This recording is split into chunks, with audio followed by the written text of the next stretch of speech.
जुन्या कॉपी या रोगाचे शिक्षण क्षेत्रात पुन्हा आगमन झाल्याचे चित्र सध्या दिसत आहेत. महाराष्ट्रातील शिक्षण क्षेत्रातील एक काळ असा होता जेव्हा 12वीचा निकाल लागला की खऱ्या अर्थाने गुणवत्तेची चर्चा व्हायची. मात्र आज प्रत्येक गल्लीबोळातील शाळा महाविद्यालयांचा निकाल 90 ते 100% घरात लागताना दिसतोय. ही प्रगती विद्यार्थ्यांच्या बुद्धिमत्तेची आहे की कॉपी नावाच्या जुन्या रोगाचे पुनरागमन झाले, असा संतप्त प्रश्न आता शिक्षक, तज्ज्ञ आणि पालकांमधून विचारला जात आहे. आठवण करून द्यायची झाल्यास 2012 मध्ये संपूर्ण महाराष्ट्रात कडक कॉपीमुक्त अभियान राबवण्यात आले होते. त्यावेळी निकालाचे वास्तव्य समोर आले होते. अनेक जिल्ह्यांचा निकाल जेमतेम 30 ते 40% दरम्यान लागला होता. परीक्षेतील पारदर्शकता काय असते याचा अनुभव त्यावर्षी संपूर्ण राज्याने घेतला होता. मात्र हे अभियान केवळ 2 ते 3 वर्षच तग धरू शकते. हळूहळू प्रशासकीय पकड ढिली झाली आणि पुन्हा एकदा कॉपीचा सुरसुराट सुरू झाला.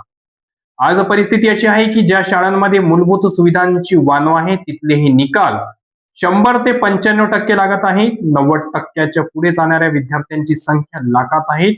जर हे विद्यार्थी खरोखरच इतके हुशार झाले असतील तर मग स्पर्धा परीक्षा किंवा उच्च शिक्षणाच्या प्रवेश परीक्षेत महाराष्ट्राचा विद्यार्थी मागे का पडतोय, हा प्रश्न अनुत्तरीय राहतो.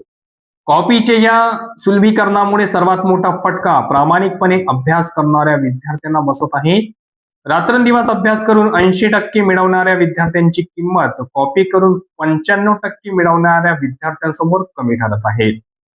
अवास्तव्य वाढलेल्या टक्केवारीमुळे नामवंत महाविद्यालयाचे कट ऑफ गगनाला भिडले आहेत, ज्यामुळे कष्टाळूमुळे चांगल्या संधीपासून वंचित राहत आहेत. जेव्हा डोळ्यासमोर गैरमार्गाने गुण मिळवले जातात तेव्हा प्रामाणिक विद्यार्थ्यांचा व्यवस्थेवरचा विश्वास उडतोय. कॉपीमुक्त अभियानाची मोहीम का थंडावली, हा प्रश्न सध्या उत्तरणीय आहे. केंद्र संचालकांवर आणि शिक्षण विभागावर राजकीय दबाव आहे का?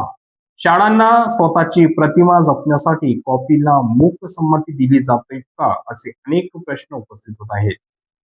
परीक्षेतील वाढती टक्केवारी ही राज्याच्या प्रगतीचे लक्षण नसून पोकळ शिक्षण पद्धतीचा पुरावा ठरत आहे. जर वेळीच पुन्हा 2012 सारखे कठोर कॉपीमुक्त अभियान राबविले गेले नाहीत तर भविष्यात पदव्यांच्या कागदांना किंमत उरेल, पण ज्ञानाची मोठी पोकळी निर्माण होईल. प्रशासनाने आता जागे होण्याची वेळ आली आहे, अन्यथा हुशार विद्यार्थ्यांच्या भवितव्याची राख रांगोळी झाल्याशिवाय राहणार नाही.